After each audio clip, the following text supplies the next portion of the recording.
to you by Shawn Porter Promotions. What's up, everybody? Welcome to the PorterWay podcast. Live today. Gonna finish up the lives for this week. Had a lot going on this week and weekend, Saturday specifically. A lot of fun I think we had in New York. Yeah. And you got down this week. Yeah, man. I mean, you know, for the PorterWay podcast, that was one of the best weekends. Hey, we got a lot of love. Shout out to Sway, Horse, Bridge Business. No, we did that episode with him. Yeah. Brooklyn Blends. I got your jacket on right now, man. That was LA. Hey, East Coast, West Coast wars right now on the PorterWay podcast. Hey, straight up. Hey, well, they're literally 1A, 1B, and I don't know who is who, but that was a good time. That was epic. Carson, you should have been there. I was watching a decent amount. Yeah, I mean, playing video games, had it on. Oh yeah, because I ain't see you in the chat as much. Yeah, I was chiming in from time to time. Yeah, that was if y'all a don't good time. know. Yeah, if y'all don't know, go back and take a look at the barbershop episodes that we do. Yeah, I kind of explained it Saturday morning when we were there. Basically, what I want to do is just expose the communities that we're in, expose the people that we're around. And I think there's really no better way to do that than by going to a barbershop. Mm-hmm. I'm at this, just kind of start everything off. I just started with the people that I'm connected to in these cities. Hey, can you get me to a shop? So it's really, we're not looking for a specific shop or a specific area or anything like that. We just want to go where we know the conversation is fun, is informative, and all those good things. So definitely, man, our Saturday barbershop pre-fight show was a really good show. Yeah. Shout out to Gary Russell Jr. He came in, he blessed the podcast.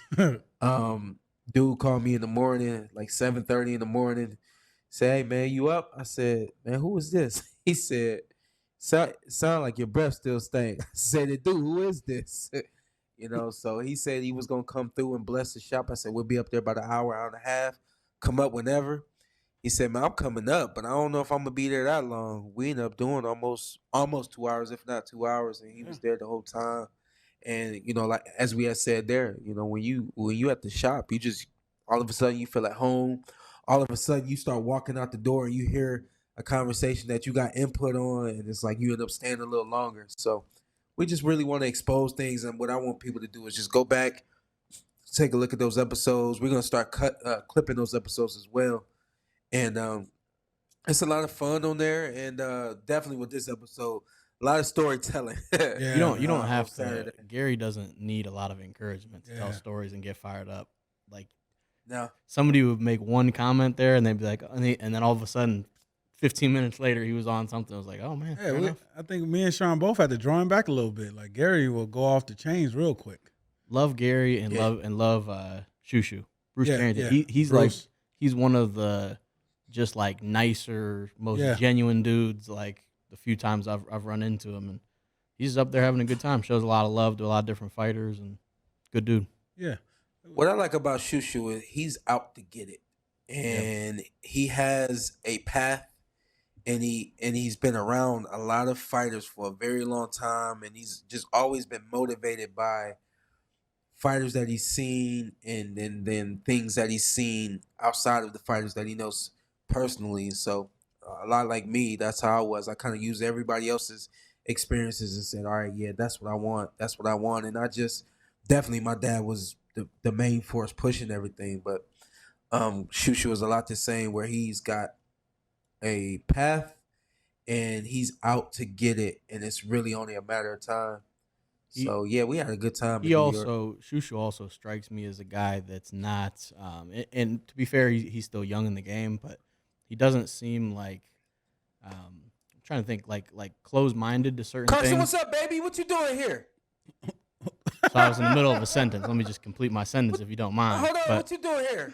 Oh my God! But I feel like Shushu is just like he's down to hang out. Like I feel like he's somebody like we were playing games at the house. Shushu seems like a guy he just come over to. He's down to just kind of hang out, which is cool. I told Shushu because he's thinking about moving out to Vegas and say, yo. And I had been telling him this before he moved out. He would be coming out to Vegas, and I would just kind of run into him and say, hey, yo, how long you been here? been here a couple days. I said, listen, whenever you get here, you let me know. I don't want nothing from you. I just want to help you. You need to feel at home wherever you go, and you need people around that can help you with at any point in time if ever you need something.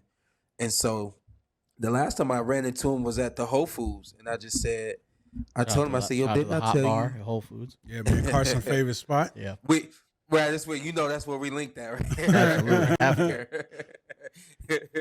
I said, hey, what did I tell you last time I saw you? He said, yeah, you right.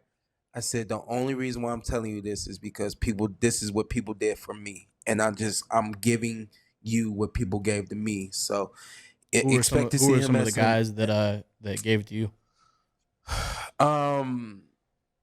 Andre Dirrell. When we first started going to Vegas, Mickey Bay, Cleveland's there was a lot of guys from Cleveland that were out there. A lot of the guys didn't really make it to the quote unquote big time, but all of those guys from Cleveland definitely looked out for me and my dad. When I would go to Colorado Springs, I joined the church out there. Shout out to Pastor Lee. He was the one that kind of gave me that same conversation that I gave to Bruce, where I ended up in Colorado Springs at the Olympic Training Center, and he comes into the training center just to have lunch, and he says, "Hey man, didn't I tell you when you in town to let me know?" He said, "I shouldn't have to wait till Sunday to find out that you're in town. Just let me know. I'm only here to help." And so that's what I do for Shushu. So yeah, he gonna be rocking out with us, and we'll make sure he's safe and he has some good times, and he's able to stay sane, because when you get so locked into boxing, sometimes it will drive you crazy. You need outlets, So I definitely want to be an outlet for that young man as well. Yeah, we had a good time. Sean's looking out for a lot of young people. Hey, shout out to our guy Matt. He's 20 years old. Sean, like, this guy's story is mom's a doctor, dad's a doctor, 2 sisters are doctors. He likes boxing. He going opposite. Okay. Little Carson Merk. I can see Carson Merk being that guy in the family. Too much. But very good at what he does, Carson. Very good at what he does is covering the sport of boxing. 20 years old, has a bright future in it. Every time I go out to New York, I told him, man, I'll hit you up, man. You can put you in the right places, try to meet the right people. And how do you feel about him, Sean? He interviewed you. He is finishing. Yeah, he is finishing school. Yeah, they don't want his mom to get mad at me. He looks so young. So I thought he was in high school. I thought he was 14. I thought he was in high school. So he's I think he's a junior in college. Yeah. But I was super happy to hear that. He does seem very determined and like he's got goals in mind. So I really like that about him. And when he told me that he was in school, and he said that he left school and either caught a train or he left school and he drove straight out just to make sure he had got there on time to be there for you and for the lives and for the podcast and everything. I said, man, I gotta have you on the show. So yeah, Matt, if you guys don't know him, go ahead and shout out his show that he does. He got a media channel. I think it's Nabs Media. Boxing Media. I have to double check, honestly. He's got good sound. He's got good sound, and he knows what he's talking about. Not saying he's a expert in boxing or anything like that, but he can talk that game. Nabs Fight Media. Yeah, go check our guy out. NABZZ. Go check him out, man. I can see in the comments the people they saying that the ladies did show off last night. Stole the show. They put on the show. We want to start there? Put on the show. We want to just go into that? Yeah. You want? I don't care. We can start wherever. Doesn't matter to me. Yeah. Sean, before you got on, I asked Carson. Carson, I'm prepared for everything when Carson comes on. I said, I know how high you will go, but how low are we going? Because Carson could be like, well, you see the prelims, right? I'll be like, damn, Carson. I was kind of. Hey, he hit me with about 4 or 5 of them. I was like, I got an input on this. I was. Hey, Carson, funny thing, real quick. When you were making your exit, Ant and I never talked about it, but we both watched everything that had to do with boxing. Because of you. And we don't cover it. Yeah, I was gonna say you watch it and then come here and talk about who knows what, but And then we don't even cover it. Yeah. yeah, I feel like it probably makes sense to start there, with the Yeah, they were card. first, right? Yeah, let's just go on order. They were first. I'm trying to think if there was anything. I know you mentioned like how deep on the undercard. I don't think there was a ton that was super noteworthy on that one. Some good action fights though. I don't think any fight yesterday, really on any of the cards, where I was like, it's kind of boring. Obviously, we'll get more in detail on the other ones, but so we can go co-main, Alycia Baumgardner, Mikaela Mayer. The one thing I'll say up front, I was very confused as to why there was a narrative that the only way Alycia would win was by knockout. Mm-hmm. I understand Who said that? but that was the narrative. Everyone was like, "Oh, she has to stop her." Like, "Oh, she's got this power," and I was like, I didn't quite understand that. Maybe because Mikaela is known as like a more technical boxer. She's guess so good. Yeah, she's Olympian. Yep. Yeah, but like we watched Alicia's last fight, and you were kind of saying she almost boxed too well. Like she should sit down on her punches more. She was moving, she was slipping shots, and so when that kept coming up, like, well, if she doesn't knock her out, she can't win. I was like, really? I think she's actually gonna outbox her, and that's exactly what happened. What'd you think overall, SP? Yeah, I mean, just let's speak to that real quick. A lot of times, you hear people saying so many, or you saying one thing about a fighter, and you start to believe it yourself. So maybe it was a situation where Coach Al and Mikaela and the team, they may have missed some things based on what the media was giving them, what based on what was being pushed out. I know that they are a studious bunch, but maybe they missed something while trying to prepare for Alycia, because Alycia comes out very quickly trying to establish her rhythm and trying to work from the outside. Started a little faster than Mikaela, and I'm not gonna lie, like I haven't watched Mikaela like super close, but it was mimicked multiple times that she starts slow. About third round, she gets so, going. Third, fourth round. And that's exactly what happened in this fight. But I like that Alycia came out and seemed like I feel like if Alycia fought the entire fight the way she fought the very first 2 rounds, the fight would have been way more entertaining than it was. It was a very good, entertaining fight. And I wrote this down. It was a really good fight, not great. It was a good boxing match, but not quite as scrappy as I think most of us thought it was going to be, especially when you take into account everything that was done outside of the ring. You just think that it's war from beginning to end. Sometimes that war ends up being a little different. Obviously, you have to reel all of that back into, okay, what do I need to do to be successful? So I thought it was a really good boxing match, and I thought that Baumgardner, she looked to be just a little more prepared than Mikaela did. Baumgardner actually looked like the better boxer in the fight. Yeah, I agree. She took control early and got comfortable early, and I think that may have been Mikaela's mistake, letting her get comfortable.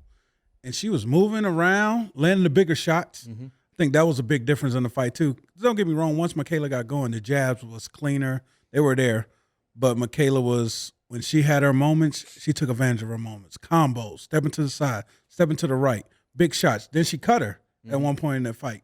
I think at one point, I think a few rounds in the middle, I seen Alycia, I would say, got a little tired. And Possibly, then, then again, got our second win and kind of ended the fight. I had it 6-4. I don't know what you guys had. I was probably 6'4". Maybe, I was 6'4". I gotta say maybe 7'3". Like, if I was really pushing it. Yeah. Mikaela winning 7-3 was kind of crazy. Yeah, that was tough. That was tough. One of the scorecards had her 7-3. Yeah, and what was interesting is I was on Twitter, and all I was seeing was kind of similar to what I was thinking, where at the worst it's a draw. At the worst, for and that's still a BS. And so I was like, I don't really see. If you have a 6-4, that's a 1-round swing. Yeah, you're right. You're right. It was right. that close. Yeah. But then what was funny was, so I was like, does anybody really have Mikaela winning? And a lot of people in the UK had Mikaela wide. They thought Mikaela like smoked her. And shout out to my guy Josh Windus, plays for Sheffield Wednesday. He thought she blew her out. He thought it wasn't even close. And the commentary thought Mikaela won wide in the UK. I said, They also thought Sean beat Kell Brook. So, I mean, what do they know? Hey, Sean. They're like aggressive. It felt like at the end that's could be what it is. At the end of rounds, Alycia was still in the rounds. Mm-hmm. I mean, I know you mentioned that a lot. It felt like she would turn it on real late and get that round. It looked like she was trying to do that because I had her. So I had Alycia win the first 3 rounds. Yeah. And I thought that the 3rd round was a little close. Mm-hmm. I felt like she had a game plan for the first 2 rounds, and then she kind of like regressed and stopped using that game plan in the 3rd round. I thought that she still won that round, but I could see there was a change that she was making that I didn't feel it was necessary for her to make. And from my eyes, it looked like she was just trying to pace herself through the match. Mm-hmm. So I have her win the first 3. Then I have Mikaela win the next 3, and I have it tied 3-3 after 6 rounds. And then I felt like Baumgardner wins round 7, and then I have Mikaela win round. Let me stop counting because I'm losing it. Oh yeah. All right. I mean, to be fair, Yeah, Andre I Ward had had, it tied after 5 yesterday. So yeah. Shout out to Andre Ward in 10th last night. but he had it tied after 5. Yeah, it doesn't make sense. Mathematically, it's impossible. They had a fun night. He said that, and I said, "Wait a second, what round are we in because now?" and the reason why I was trying to count these rounds here is because I felt like both women were getting hit a little more than they needed to get hit. Yeah. Both women need to be more responsible after punching. Mm-hmm. I don't really think either of them were taking shots coming in. I think it was after they would punch. It was like, I'm giving 3 and then I take 1. I'm giving 2 and then I take 1. And it was like situations like that. That's how a fight ends up being as close as it was. And even though that was happening, and which is why I counted the rounds, was because even though that was happening, I still felt like it was clear as to who won every single round. I didn't have any swing rounds through this match at all. Maybe one, but it seemed to me to be very clear that Alycia, it looked evident. First 3 rounds, she comes out. First 2 rounds, she comes out very sharp, very fast. 3rd round, she pulls back a little bit. I thought she pulled that one out. The 4th and 5th round, she was like just kind of like coasting, going through the motions, picks it back up, and then Mikaela picks it up, and then we have a little bit back and forth thing there. And I just thought that it made for a really good fight. And I thought that this is what I thought. Alicia's gonna win this fight. I hope they get an immediate rematch because the rematch is gonna be better than this first fight. Mm-hmm. And it's the exact same thing. I'm going to say the exact same thing I said about Haney and Kambosos. When you had an opportunity to see, feel, touch, all of those different things, a rematch it's going to always be better than the first fight, especially when you have, from a storytelling standpoint, the opportunity to promote, well, this is who won, and this is why that person won. And then you let Alycia and you let Mikaela take care of the rest. Yeah. Because all you have to do is say, well, you lost the first fight, and let them do the rest. And I think the rematch is going to be even better. When I saw some people if it happens. Yeah, and I was going to say, going off that, I think a lot of people were like, oh man, Baumgardner immediately said no, she's not getting a rematch. Yeah, and my response to the people that were mad about that was, maybe if Mikaela didn't storm out of the ring, she could have made more of a scene and demanded a rematch. Yeah. But she bailed out. So I almost said something wild. Two things. Go ahead, Sean. 2 things. Number one, a lot of times, and this is what happened with me, guys, when they get you get away with them. You snuck in there and you snuck out with the win. It's like, I don't need it anymore. Mm-hmm. That's number one. But number 2, you have to realize a lot of times there's going to be more money in a rematch because now people know what to expect based on their performances. And then 2, you have an opportunity to promote more based on what has already happened. So men and women need to get out of not rematching because you have a potential to make more money rematching somebody than you do fighting them or fighting them one time and moving on. Unless, of course, if there's somebody else who is very formidable as an opponent or as a champion. Of course, there's more money that can be made there. But I think for these two women in that division, I'm pretty sure it's just them two. I could be wrong about it. Baumgardner is trying to go undisputed, so she's trying to fight Choi, who still has a belt, like hasn't fought a mandatory in however long. WBA? Yeah, I think so. She hasn't really had like any noteworthy fights. Check this out. They were both kind of trying to chase her down. Mm-hmm. Check this out. You rematch Mikaela, you perform even better, you make another check, bigger check, and then you go on and you go undisputed.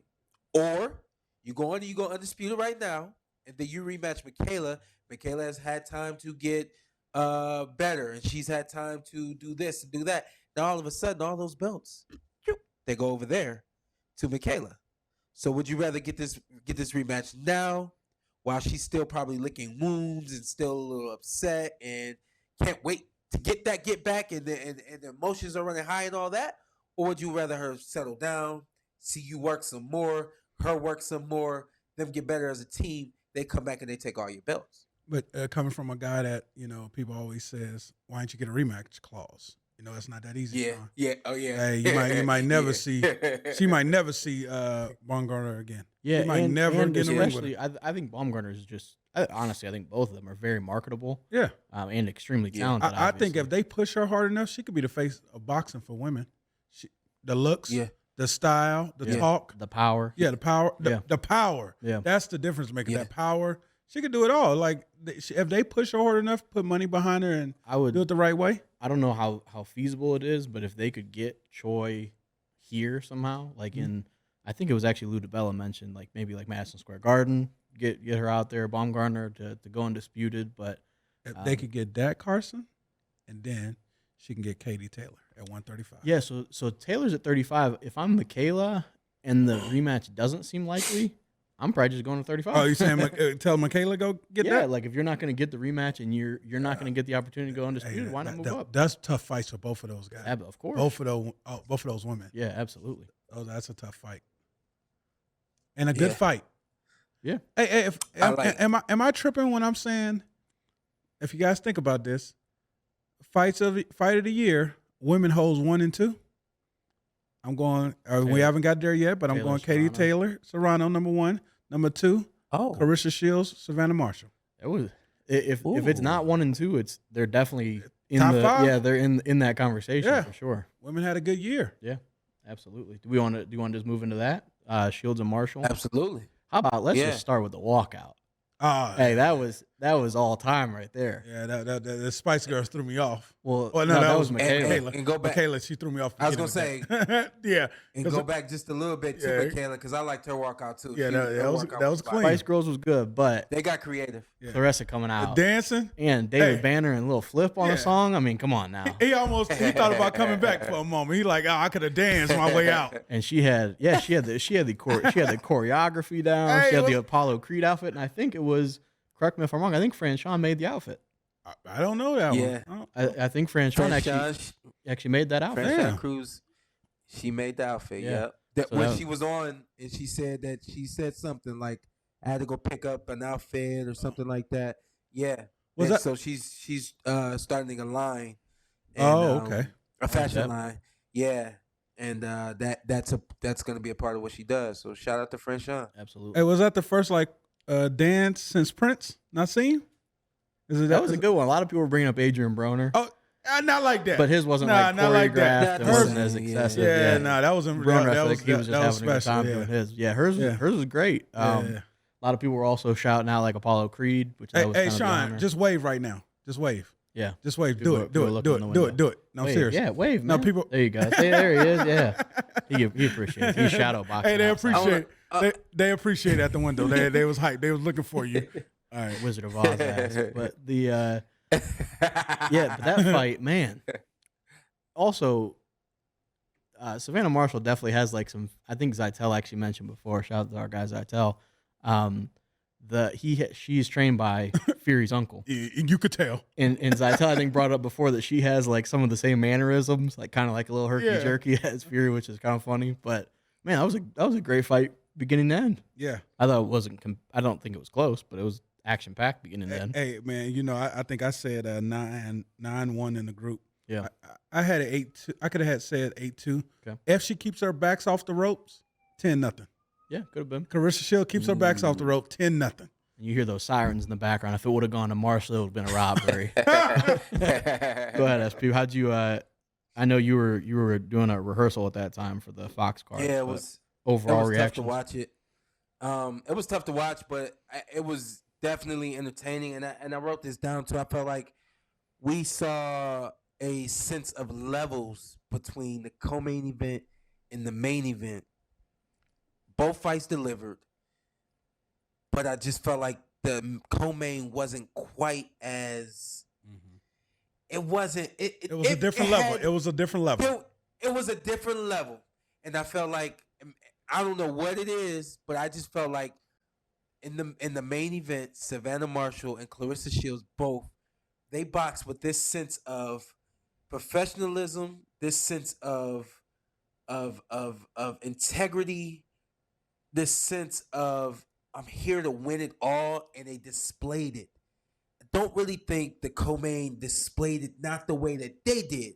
And I think that once you make it to a championship level and you've been there, you know how to act. And that main event, both them women, they knew how to act. I mean, Savannah Marshall showed me a lot. I can tell. I can keep it real now. I've never seen her box before, so I didn't really know what to expect. The way she boxes, it's a problem. The same way that Tyson Fury is a problem, is the same way Savannah is that same problem, because that little juggling of the hand, people don't understand this because you just have to be in there and experience it, but it throws your whole game off. When I seen her come out, my first thought was, because I know how it throws you off. Claressa remained calm. She remained steady and consistent in her game plan. She worked accordingly. The only thing I didn't like about Claressa, I felt like she gave up too much ground the entire fight. But as y'all can see, she was fighting off of the ropes. And not only that, she picked some spots in the middle of the ring to just let her hands go. Yeah. And to me, that's the difference between winning around. Maybe I won, maybe I didn't, and I'm taking this. And it felt like even if when I got one eye on rehearsal and one eye on the fight, it just seemed like every time I put my eyes back to the fight, Claressa was letting everybody know that she was here to win this fight and she wasn't going to leave England as a loser. And I mean, I'm very, very, very, very proud of Claressa, especially if you guys don't know her story. She has an amazing story. Please check Mark that Kriegel, out. And did a great job with the story beforehand. Really hard stuff that she came up through. Yeah, gosh, she's come through a lot. She's the best. She's the greatest woman of all time. She was. It was so good to see. We've mentioned on the show before that we all think she's the greatest woman of all time, and it was great for her to get that stage against this person who beat her once in the amateurs, and it was like the only blemish, and she cooked her. I thought probably 8-2, maybe 9-1, 7-3 if I'm being generous. But hey, question: Is Claressa on record for having only one loss in the amateurs, and that to Savannah Marshall? I think so. Yeah. I didn't know that. I think the way they phrase it is that's the only person that's ever beat her in a boxing ring is Savannah Marshall. Right, that's what I'm saying. Yeah, and I was like, is she really has never lost a match outside of Savannah Marshall? And I mean, you just go through 2-time gold medalist. Mm-hmm. She's 3 divisions undisputed. Yeah, that's absurd. And she had such a great performance yesterday. You mentioned her maybe giving up a little ground and fighting off the ropes. I was loving it because she was like Sade. She was a smooth operator on the ropes. She had some great movement that I know. I think it was actually Leonard Ellerby maybe on Twitter was mentioning like that. I know Floyd is also a fan of Claressa, and that they've mentioned like her defensive skills. She's unbelievable. Mm-hmm. Was that the best Claressa Shields we ever seen? Yeah, and I think she picked the perfect time to show that. And against probably the best fighter she's faced, in my opinion. Yeah, other than maybe Frank. Perfect time. And another thing I always say about fighters, is hard to put it all together in one night. Sometimes your defense may be lacking. Sometimes somehow, some way you went too much to the head. You were a headhunter. Should have went to the body more. Like, Claressa completely mixed it up. She didn't leave anything in the locker room. Savannah Marshall, I saw a tweet from Claressa, has nothing to hang her head up about. Yeah. You just got in the ring with someone who's just a little bit better than you. And I really don't think that fight looks any different in the rematch. I could be wrong, but I don't think it looks any different. The only thing in the rematch, I would love. Well, you're great. You're great. I would love Shawn Porter to go spend 2, maybe 3 weeks with Claressa Shields. Show her the Shawn Porter spin off the ropes, and I'd love to see. I'd love to see that in the rematch. Classic. I was like, get off the ropes, get off the ropes. Yeah, I don't get that. That would be awesome. Yeah, she could spin. Hey, if she get that on. Yeah, I don't get the impression. I agree with you, SB. I don't get the impression that would be really any different. Nah. And again, it's not. We've mentioned it before, but like losing to an all-time great, that's not the worst thing to do. Like it's not like Savannah Marshall. You're the second best in that division. That's fine. Like it's tough. Just like a tough pill to swallow, but yeah, she fought great. I mean, I'm just wondering if there's anything Savannah can improve on to make that fight look any different. Because I mean, she's in Claressa's face. Right. When you're in somebody's face the entire night and they don't waver, what else are you gonna do? Yeah. Try to fight going backwards this time because Claressa's a really good offensive fighter that can, be aggressive and come at you too. So I don't know.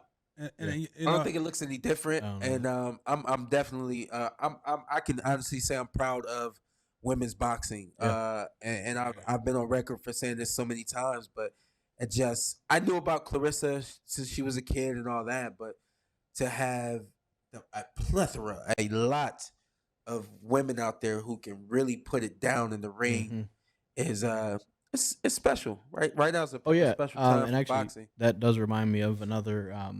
Carolyn Dubois fought on the undercard. Oh, here you go. I knew that was when we went through it earlier. It just kind of stuck in the back of my head. I was like, there was somebody I wanted to at least acknowledge that had a good performance. But yeah, she's pretty good.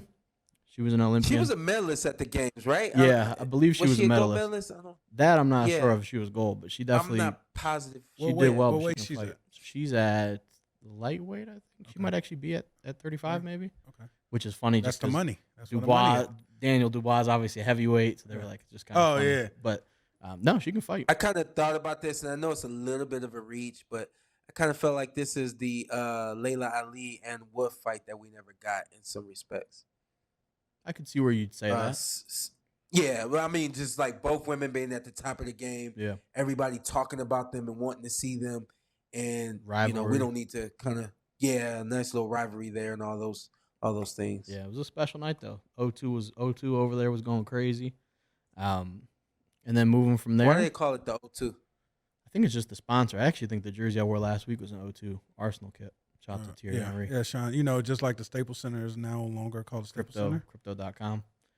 I get it. So we want to go where you were employed yesterday with a zip-up jacket, question mark?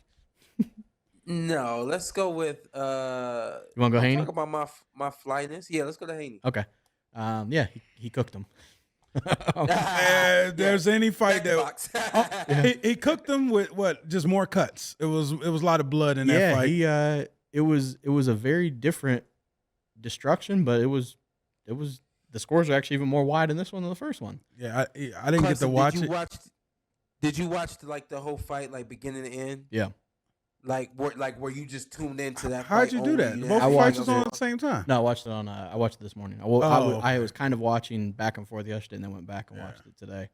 Did you find it more entertaining? I mean, I just prefer the jab anyway, so I was fine with the first time around. It was more offensive.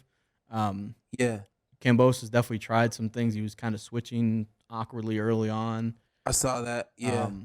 With Devin. To anyone that and he mentioned it, they mentioned on the broadcast, Tim and Dre as well.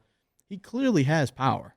I understand it's not knockout power, but he clearly has power because he mentioned with Kambosos in the first fight, he's like, if I didn't have any power, he would have come at me, and he didn't. You realize why? Yeah. And he cuts him yesterday. He was pounding him with right hands all day. I think it's like pounding effect. I don't think he can't knock nobody out one shot. Yeah, I don't think He's not has, Gervonta Tank Davis. Yeah, I don't think he's he has not the one-hitter Ryan quitter. Garcia. Yeah, but I think Let's start with the fact that he has his body style does not suggest that he has power, so people take everything that he's going to do for granted. The other side of that is Ryan Garcia, who does like actually lean guys. Yeah. The exact same body style, nice face, and all these things, doesn't look the part of a fighter. So people have questioned if he can fight for so long until you see him knock out guy after guy and hurt guy after guy. And now you're saying, well, this guy can punch. This guy can hit. Same body style, same everything. And Devin Haney is just taking longer for him to get credit for it. It's also probably his fighting style as well. The fact that he's not like he doesn't sit down on one big punch. Yeah. He's not an overly offensive fighter. He's a very diverse style fighting. And is very good off. You say the same thing about Caleb Plant. Yeah. The thing about Devin, I think he has to give us. It's like you're not the power.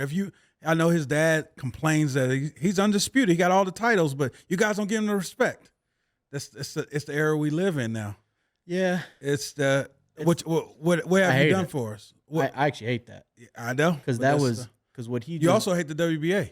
Yeah, that's also true. But I was gonna say we're literally coming out of a belt era. That's crazy. But we're coming out of a belt era, and I'll even take the belts out of the equation.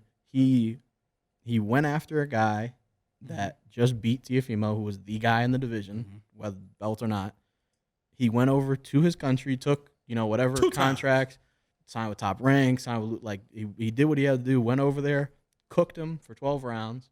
And had to fight him again, and cooked him again both times in Australia. I think they mentioned yesterday it's never even happened where he had to fight. He was an undisputed champion, had to fight in the other guy's home country again. And I don't think it did nothing for his career. You don't think so? Gave him belts. I don't know.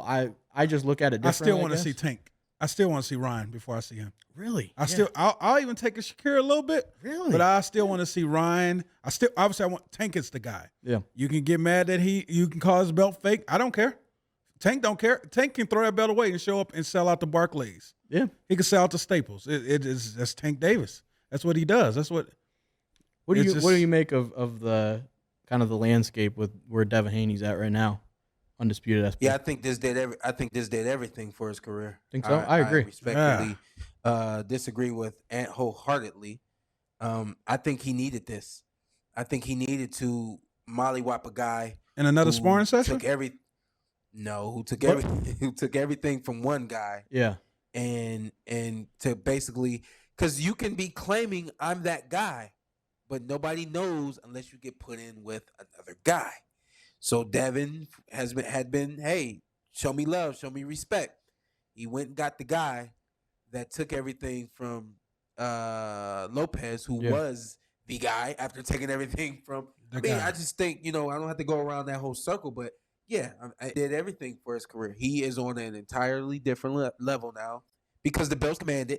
But even beyond the belts commanded, when you look at the surface of it, he went to Australia not only once but twice and beat somebody and made that guy look like nothing when that guy just yesterday looked like a whole lot of something. I think that's also important where you ended is then people will say, oh, well, Kambosos got lucky against Teofimo, and so Devin really beat somebody that we didn't. And they could say Teofimo got lucky. Yeah, but it's like, but wait a second, you were gassing him up after, and he was the emperor, he was this, he was that after he beat Teofimo, and so now that an elite fighter cooked him, you can't take away from, now you can't go, oh yeah, well he definitely just got lucky now. It's like, wait a second, he didn't get lucky when you after the fight, now all of a sudden he did.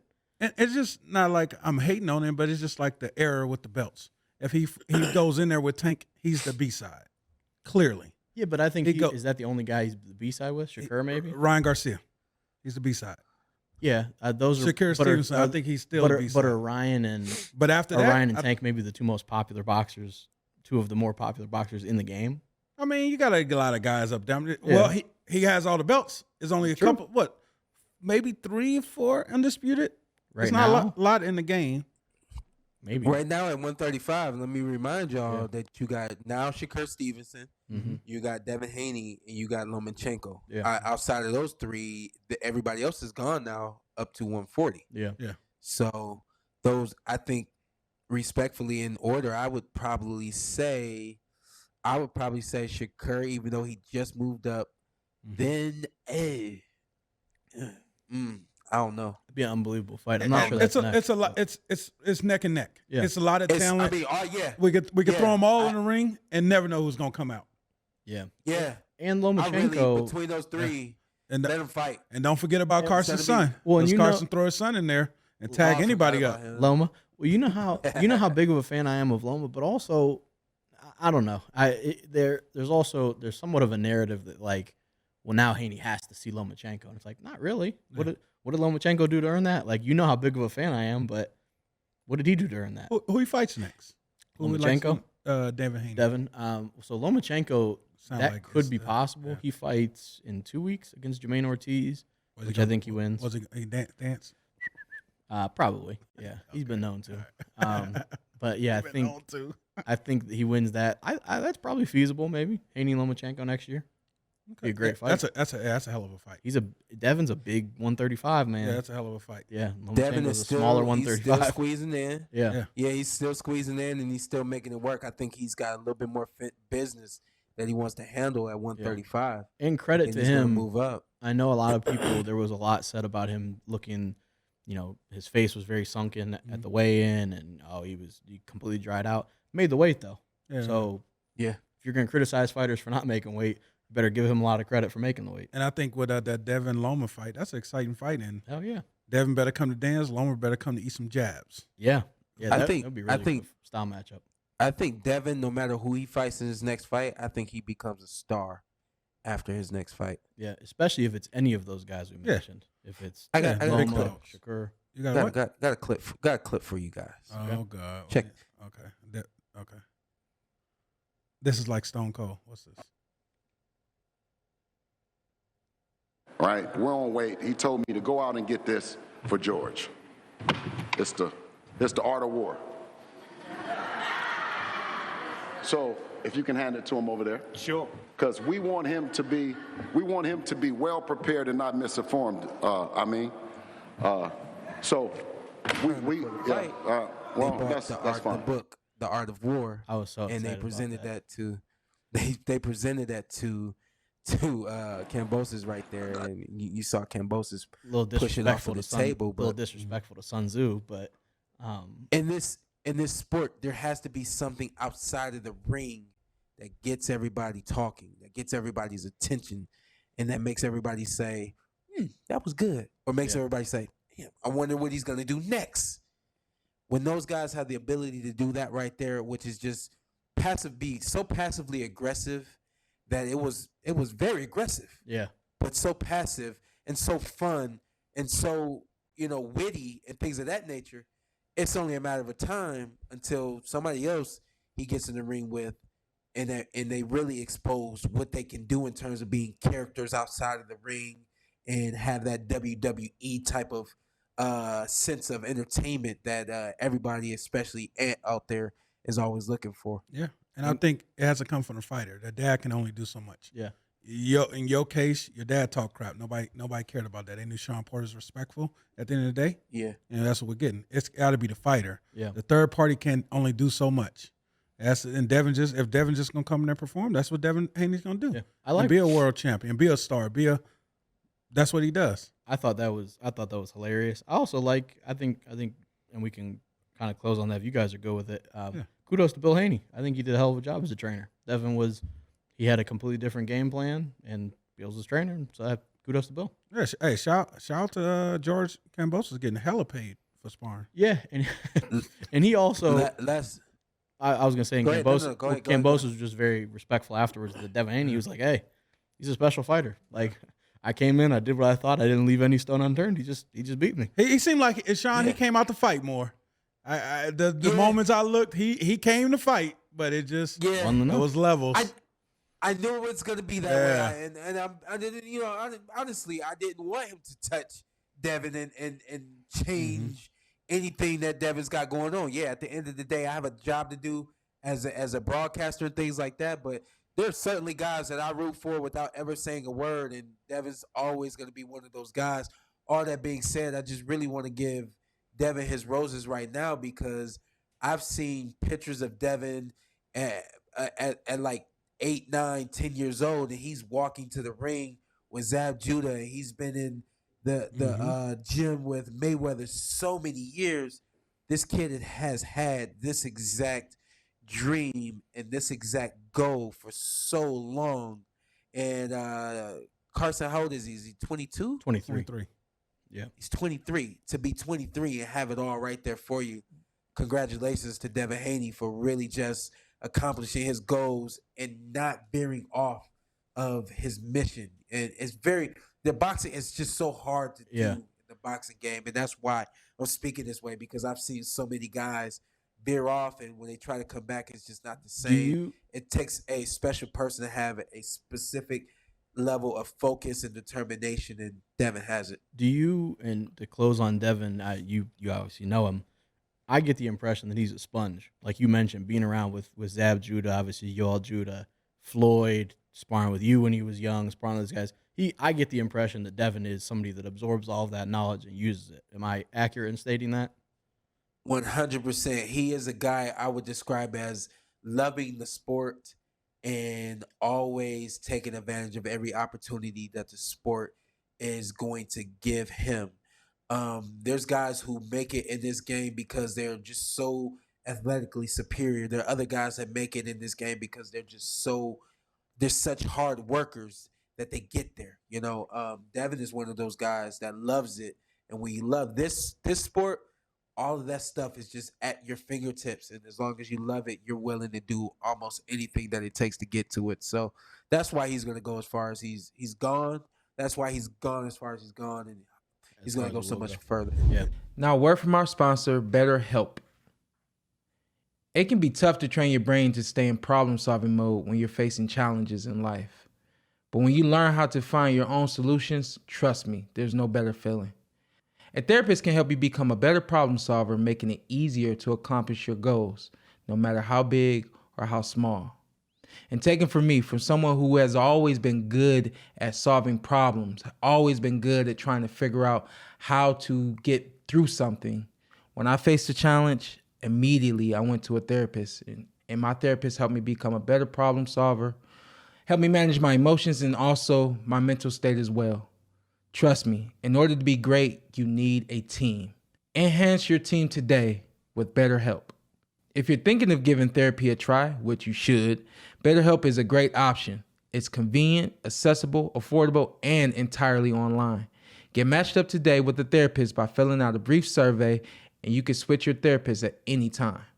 When you want to become a better problem solver, therapy can get you there. Visit betterhelp.com/PorterWay today to get 10% off your first month. That's betterhelp.com/PorterWay. It just, you know, I feel like it just so much he can do, but it's just like he's a sweet science. Yeah. Casuals don't care about that. Casuals like Gervonta Tank Davis, which is not the sweet science, but I'll knock your head off. It's only a matter of time. Yeah, but until think about when he gets in there with, maybe it's not Tank, but when he starts, say hypothetically, if he gets in there with Lomachenko and he cooks him, people know Lomachenko. The casuals know Lomachenko. I get what you're saying. But that your he's style not, is not bringing in more people. Your style's not bringing out the But was stars. Floyd's late in his career? Floyd talked that talk outside the ring. That's what I told y'all. Yeah, but you got to have 23. something. He's a Floyd kid. was Money Mayweather, talking that talk. What, at 23? Yes. No, he was knocking people. He was knocking people out. That's course. what he was doing. Yeah, but he's not doing neither. He was pretty boy And he was talking that knocking stuff. and knocking and he people was out. very aggressive in and out of the ring. It's not my fault. It's boxing's fault. Don't get mad at me. We saw more offense from Devin last night.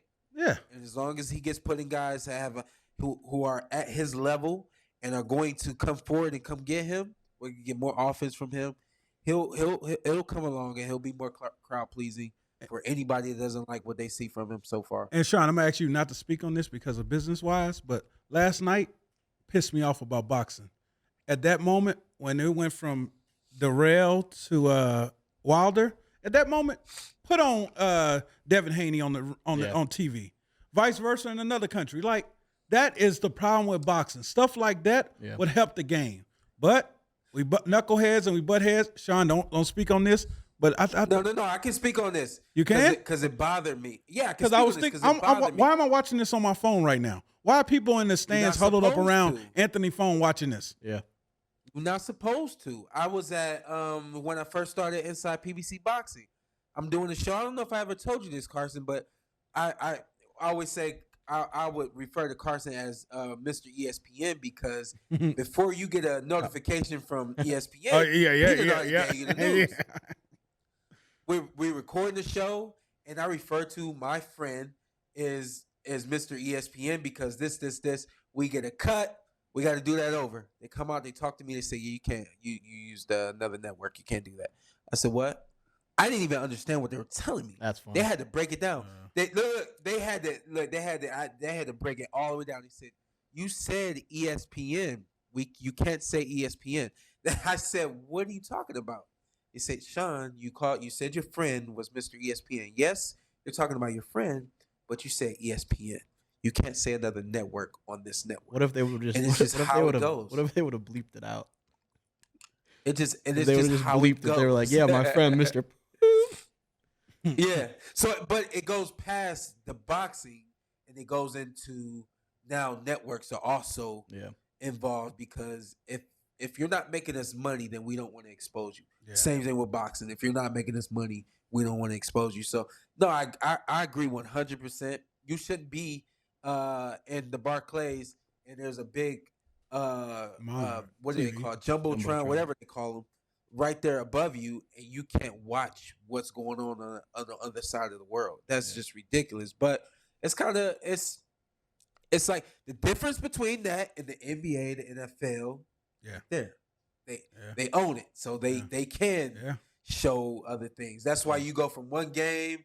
It ends, and then you got 3 minutes and 40 seconds left of another game, or like a game break where they cut to a different game. Yeah, I gotcha. Yeah, and do we want to just move into that Fox pay-per-view card?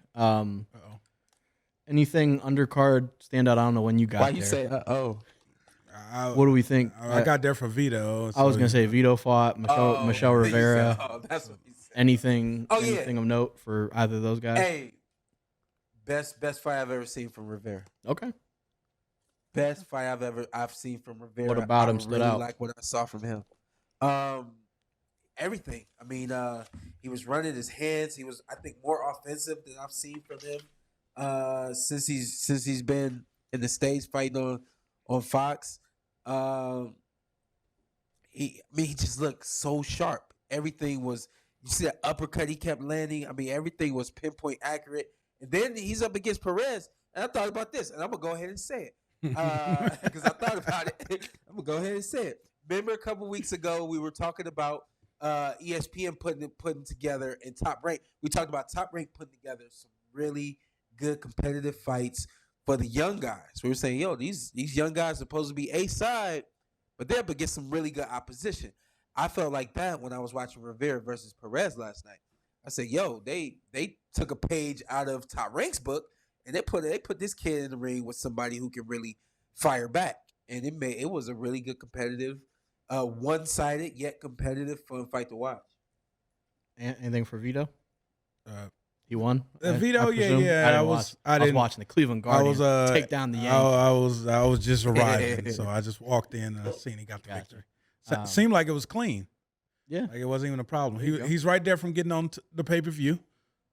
Is that how it works? Clean. When you're the main event on the prelims, you're right there from pay-per-view, or is that? Well, that's how it's supposed to be. It's all about your performance. You want something electrifying when you're right there, so that you can be on.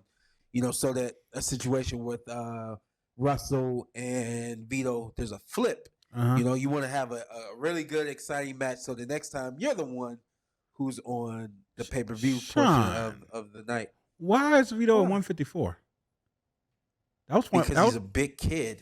And why? How did he get a belt after the fight? I thankfully shout out to Carson. WBA for sure. Was it? I have no idea. I wasn't watching. Dang, I don't want to get that wrong. Nah, I don't. But it probably was. Nah, it was probably one of the regional ones that you picked But it up. was not. It looked like a WBA official. But he's skipping. He won done with 147, huh? Going to the big leagues. Yeah. Going to the big leagues. He's a big kid. Yeah, he got some He got some thick legs, and now it's just about putting on some muscle and now like trying to use that muscle, use those big legs, and turn it into power. I think that was the only thing he was lacking last night was like true hurt and put you down type of power. Of course, that's what you need at 154. Yeah. And you've been in the ring with the guy, very skilled young man. That's a ringing endorsement. You ain't going to yeah, he's been in the ring with him. You ain't fighting no more? You can say what you can say. No, he's good. Yeah. No, he's good. He's good. And he's trained by Joe? I will say this about him. No, he trained by his dad. He's no longer trained by Joe. Okay. Joe, he did, I think maybe he did 2 fights with Joe, I believe. Okay. And then they cut ties after that. But I will say this. I sparred with Vito. Mm-hmm. I was a couple of steps ahead of Vito. Of course, we expect that. So I told Vito, I said, yo, you need to use your jab more, and you need to be more offensive. And I saw that last night. So I was actually it started off fast, and he had a good pace last night. I was impressed by that. And then moving into the pay-per-view, Emmanuel Rodriguez, Gary Antonio Russell. Go ahead, Sean. That was, man. Bro, box, how young quick, man, how box. quick was Emmanuel Rodriguez's counters? Anytime, it was a blitz, yo. Good gosh! Every time Gary Antonio threw something, he was firing from the back. jump. Carson, yeah. You know who actually comes out looking the best out of that fight, in a way, because he blew him, destroyed him Emmanuel out the Rodriguez. ring. And so you saw what he did. Yeah, and Gary Antonio was a good fighter. I don't think all of a sudden he's NUA a southpaw. No, orthodox. He's orthodox, right? Mm-hmm. If there's somebody that knows, Carson knows. Yeah. No, I'm not gonna say what I was gonna say, but yeah. Yeah. That Rodriguez kid, they brought us back on like, hey, we want you to say something about this fight. I was like, I didn't study this dude. I should have done some research on this guy. How bad were your betting suggestions, by the way? Whew. Terrible. Yo, you missed those. Shout out to DraftKings. Oh my gosh, yeah. Shout out to DraftKings, I suppose. When he was up, he's up up there, talking? and they're having him, and so he's doing these suggestions. I'm not a bettor, and anytime Sean said something, I was like, all right, let me just do the opposite. Yeah, it's cash out real quick. Yeah. I was hyped. I was ready for it. Had my notes together, all this and that. And after everything happened with Russell, I was like, yeah, this not even gonna go well for me with DraftKings, but hopefully they still like what I say and how I promote their business. So let's and we don't need to dwell on that fight. Both fights ended on cuts. Yeah, that was talk about Shawn Porter as a headbutt. That was a serious headbutt. Put him down with a headbutt. That right there. He almost dropped. It just goes to show you that, when you may look at a fighter and say, oh, he does that all the time, or he's doing that on purpose. Yeah. Sometimes it's the style, sometimes it's a specific moment right there with both those guys being southpaw and orthodox. It just happens, so. Should we talk about the very strange knockdown round and how that transpired? Well, not that we need to dwell on it, I guess, but. Sure. We wasn't sure if the fight was over. Well, so he gets dropped, and he was in bad shape.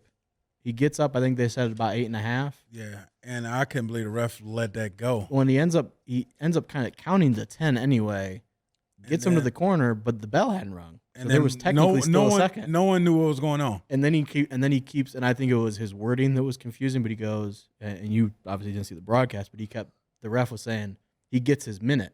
And everyone was like, what?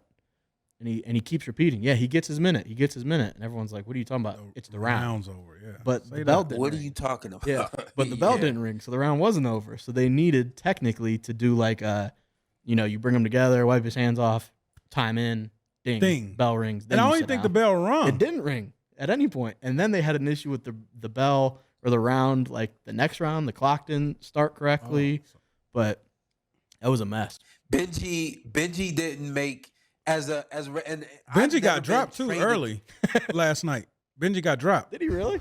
Yeah, he and in one of the prelims he tripped. See that? He tripped. It was all on social media. Turf monster guy. Yeah, he tripped. Hey, the fighter stopped and looked like, Wait a second. Give him a second. Shout out to Benji.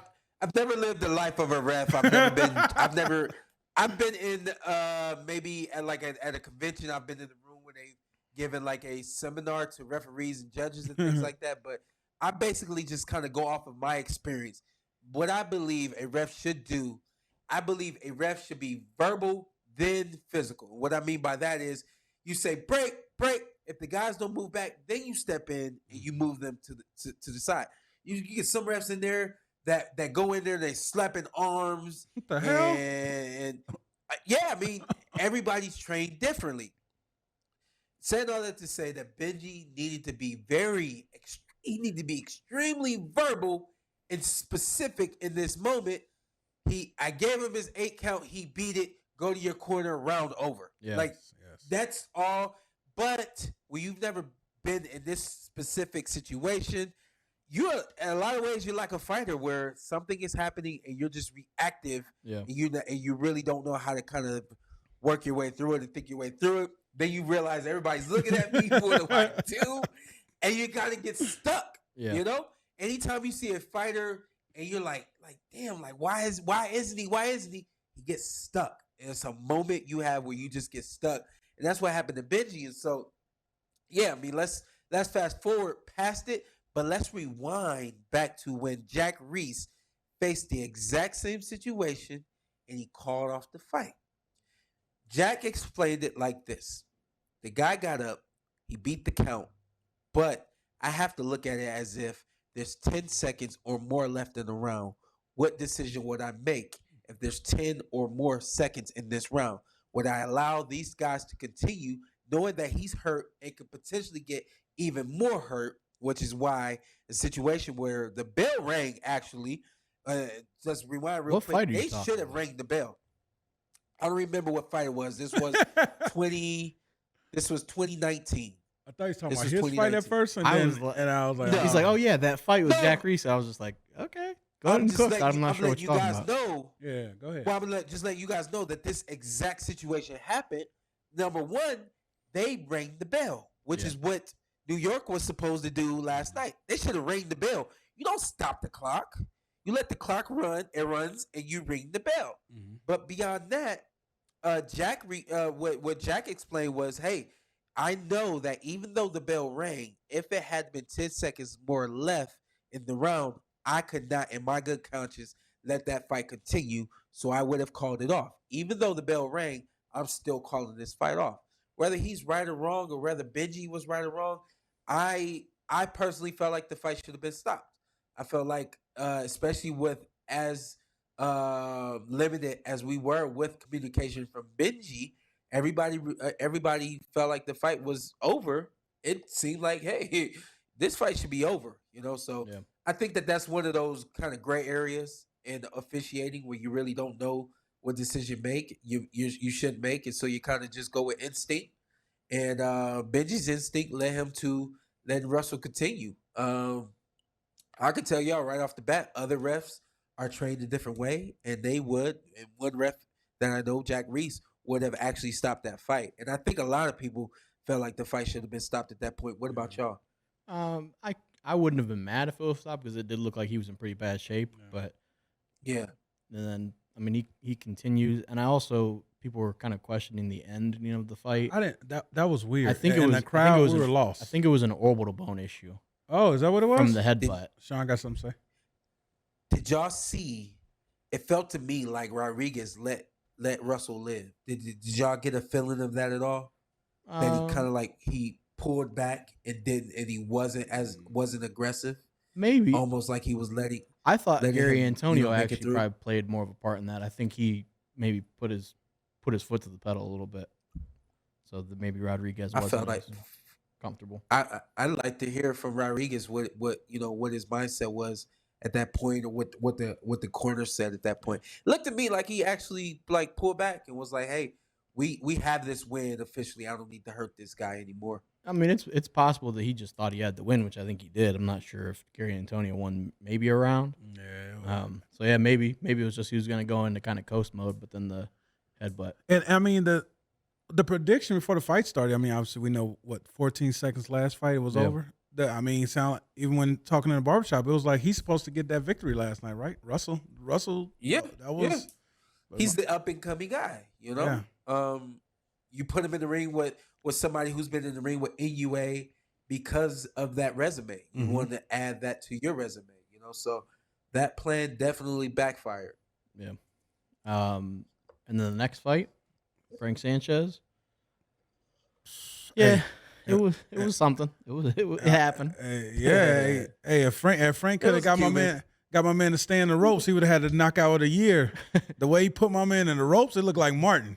Have y'all ever seen Martin get put in the ropes by Tommy Hearns? Yeah. Hey, that's how my man went to the ropes and he got up. But Frank can box. Yeah, Frank's gonna be he's gonna be a tough night for any of those top guys. One match I think they mentioned it either on the broadcast or maybe I saw it on Twitter would be Joe Joyce is actually an interesting matchup. Joe Joyce. Very. Because Joe Joyce, very offensive guy, obviously has a chin of absolute steel. Who's Joe Joyce with? I have no clue. Yeah, I don't know. I'm not sure. Matchroom probably. Yeah, but yeah, if that's doable, because he's gonna force Sanchez to fight. Sean knows. Does he know? I don't know. Yeah, he doesn't know. I think Matchroom. But he would force Sanchez. It's gonna have to. Yeah. He's That gonna have guy to don't throw a know. little bit. I don't know. Yeah. I have Okay. No idea. But Is he ready for a Wilder Ruiz? I could see him beating Ruiz. Is he gives Wilder a tough night? I think he's just a tough night for anybody. I think somebody that slips gives Wilder little problems, and my man can.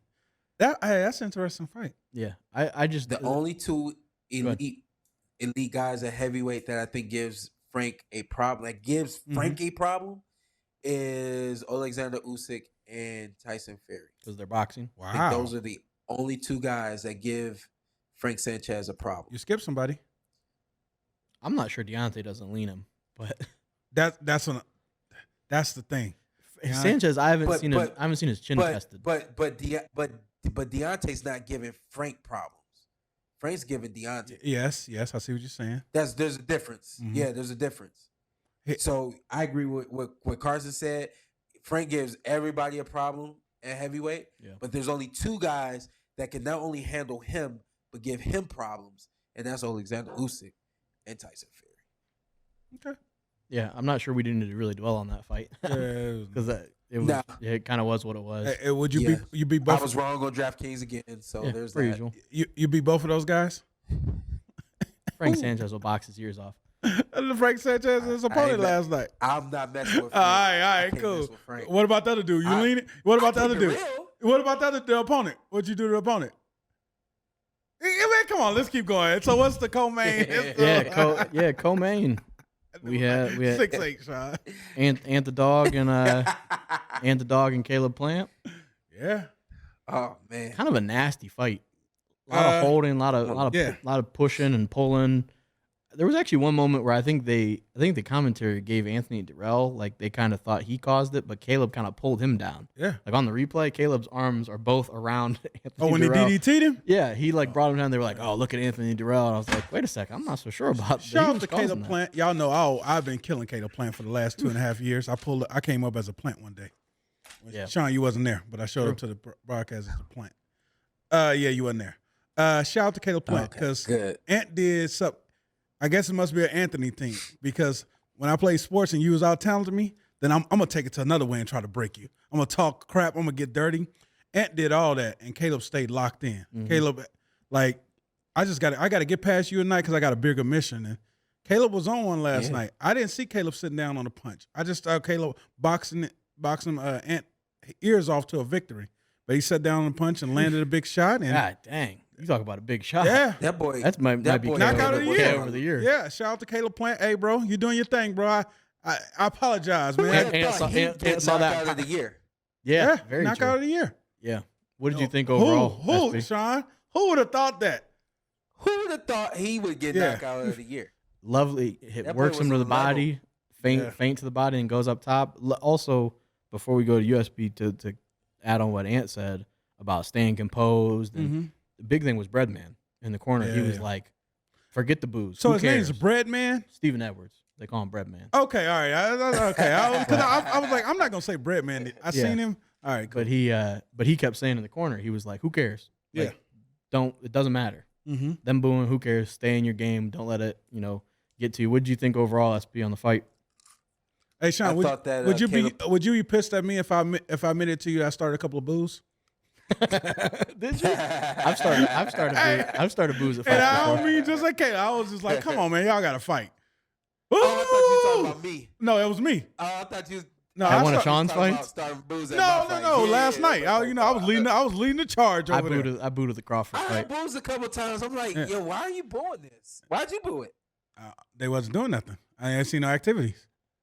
I want to see some guess. activity. It's a pretty powerful feeling I when you guess. start a boo. Yeah, I You felt start like a the boo man and last night. You start a boo and it starts to move Yeah, I around. was You're like, like, yeah, let's go, buddy. Yeah, I'm controlling this. What'd you think Caleb overall? Plant was on a level last night. Yeah. He was fast, sharp, accurate, more offensive than I probably have ever seen him. I mean, he just was on level, and I felt like Anthony Dirrell was like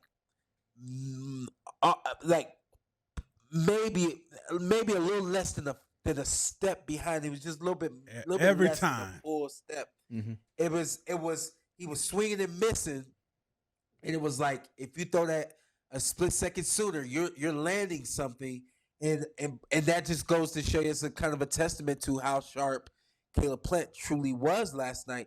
And then even with that, like Anthony Dirrell came to fight. Mm-hmm. He came to rough up Caleb Plant. He came to get in his head and rough him up. Get him. Off his game. Mad. Yeah, get him off his game and all of those things mentally. And I saw what I truly saw last night was Caleb Plant, who's young, very vibrant, very skillful, very fast, very sharp, against an old dog who had who came to the ring young, not quite there in every aspect, but came to the ring young and ready to bite. And started out the gate was using pro tactics that I really have only seen in the gym. I've only seen guys do these things in the gym because usually when you get to the ring, it's like I use it in the gym, but I don't really need it tonight. I mean, from the clinching to everything that was rough, pushing them down, and all these other different things. In my personal opinion, and I felt like the commentators didn't really give it the justice that it deserved. I felt like Anthony Dirrell, even though he was losing, was doing everything he could do to win the fight until that punch. And shout out to Caleb Plant. Hey, Which Go ahead, buckled my legs. I was standing up during that fight, and my legs buckled. you collapsed too? You collapsed too? Spaghetti legs. I didn't collapse. You felt it though. I felt it, bro. I instantly I was hurt. Hey, bro, I love you to death. None of your punches I felt. I love you. But I was like, fuck. I never said. Yeah. That one of them. Not one of them, man. That one of them. Because I'm like, Sean gonna get up. I think that's the thing, though. Yeah. You never been laid out like that, Sean. That was tough to see. Yeah, that's the other thing. Yeah, you've been laid out like As that. soon as it Hey, lands, somebody man, got. I would have punched my girl. You got knocked out like that. Yeah, you gotta just. I don't think I can say You that. gotta punch a seat in front of you. Well, or no, something. you can't. Okay. But what? I was gonna say. Yeah. Hey, can I tell a quick story real quick?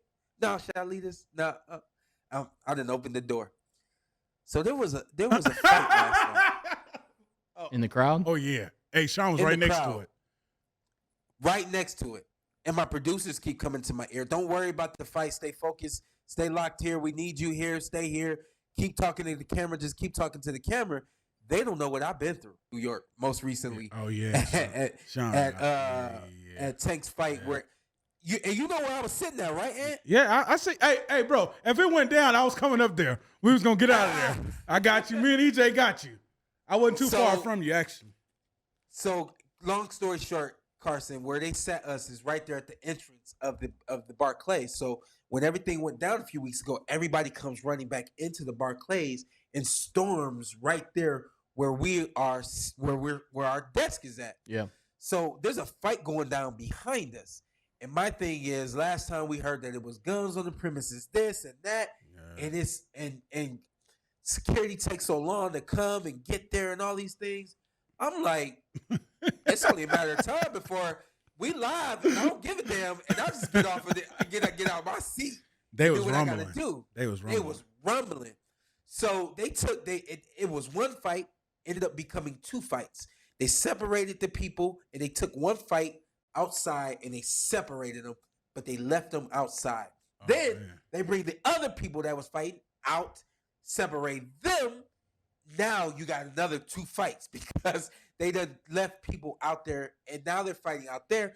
I told my producer, I said, yo, you got to turn the lights out because I can't see what's happening, and I need to know what's going on. Come to find out, some ignorant woman shows up to the fight with another man. Oh no. Her dude. Hey. Her dude is walking Come down. on. Now, you know your boy's a boxing fan. It's not a lot of us out there. Come on. You know your husband's a boxing fan. That's unreal. Now you going to go with your side dude you know there's a chance he could be there. Come on. Because you told him you was going to the movies, and he told you he was going to the... What? Hey, so was he there with... Was he there with another woman? Because that would have been a fight. That would be classic. That would have been a fight. A 2-on-2? I didn't hear he was with another woman. I just know that...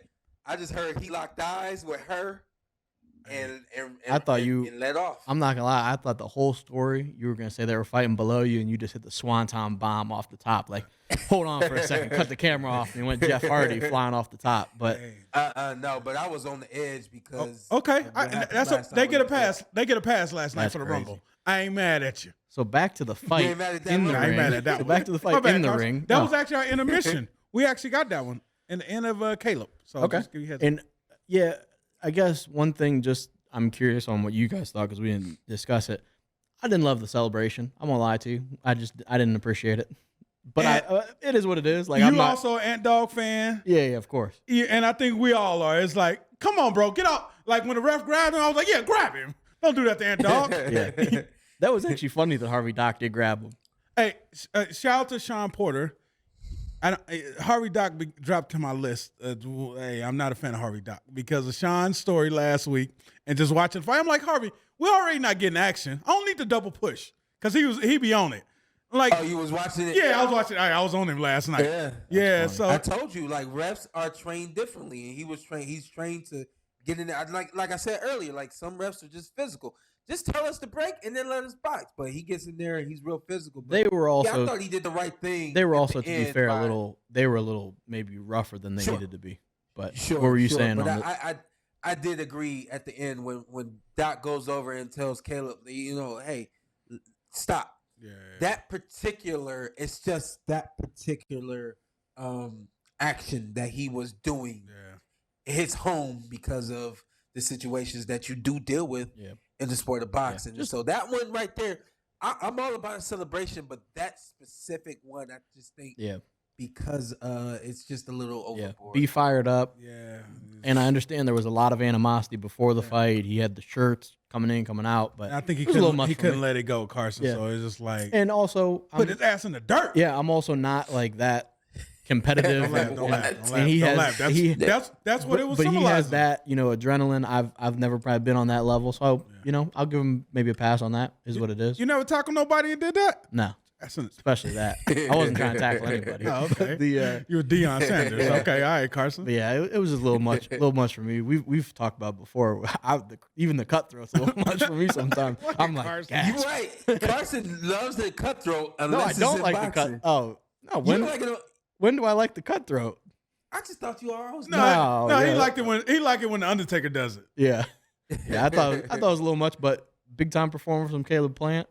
What do we think? What do we think next? Hey, question. Yes, they said Charlo. Which Charlo was there last? It was not Jamal. Okay, Carson. I'm looking at that, but they saying from what I saw, I didn't actually see them cut to him, but everyone was like, "Yeah, that's definitely Jamal." Yeah. Okay. But more power to him. I'm not mad at. We'll go quick. I'm not mad at Jamal. Yeah. And Caleb next, and I also think that. I'm going to go on record right now for saying this. Benavidez versus Plant is 50-50. Ouch. No. Oof. Hell no. 70-30 at best. It's a good fight. 70-30 at best. I like Caleb running his hands. Dave Benavidez, different level. He what you sat down with on, what's that, 8th and 8th round? You're going to have to do that in the first. Otherwise, Michael Myers coming. Michael Myers is coming the whole fight. And Caleb's just going to keep backing up dancing?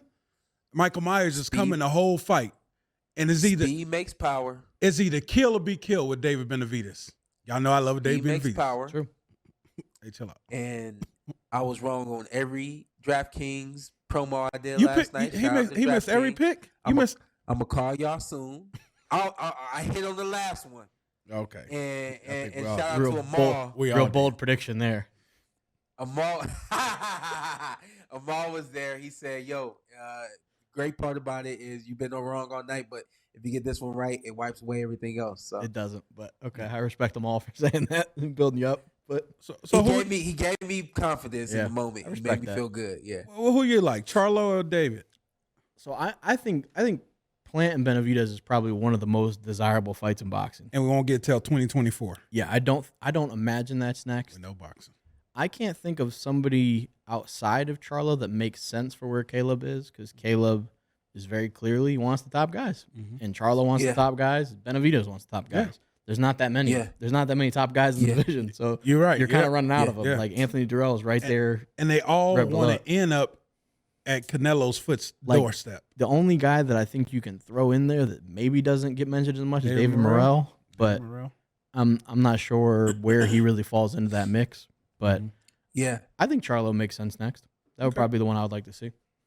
I like Charlo next. Charlo next in May great fight. on the Crawford Spence co-main in May Just keep throwing Why May you out. saying May? because we ain't I getting respect anytime May. soon. I respect the confidence. Yeah, we ain't getting It anytime happens in soon. May. You'll go back to this moment and remember Zan said it. I've been saying it all week. Yeah. I would like to see how they all shake out at the top at 168. And then the fight that you predicted correctly, Bronze Bomber was back in the building. Bomb squad. He's something else, man.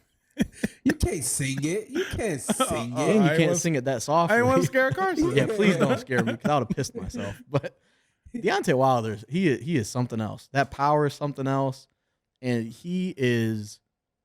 There's guys that transcend boxing, and I saw so many different. Whether it was other athletes talking about it, whether it was people that I follow on Twitter that aren't like boxing fans talking about it, he is that guy. Yeah. And it was great to have him back. We saw Deontay Wilder. I tweeted it. It was the boxing edition of "You Reach, I Teach." Yeah. Helenius was leaning too far forward. Third punch he connected with, curtains. And it was a half punch. He didn't even step into it. He didn't even Like lean Lennox him. said, it was a short punch. And he got it done. Oof. I was like, bro, get up. Now I said, oh, yeah, don't get up. Yeah. There's no. What's the point in taking two of those? No, definitely not. What'd No pun. you think on No seeing pun. Deontay back in there? No pun. Yeah, What? no pun intended, but that's the touch of death. Yeah. No pun intended, but I mean, you can't.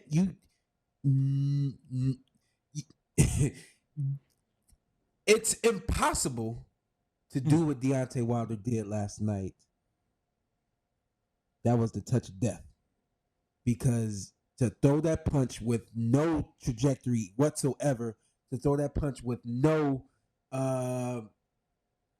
extension whatsoever, to just allow his momentum coming in, your timing and accuracy on the punch right here on the top of the head, and to get that as a result, that means you have something that nobody has been given but you. And I believe that Deontay Wilder has really done the best he could to use it. Mm-hmm. And I do believe that even though we didn't see it as much as I thought we might last night, I do still believe that Malik Scott is helping him.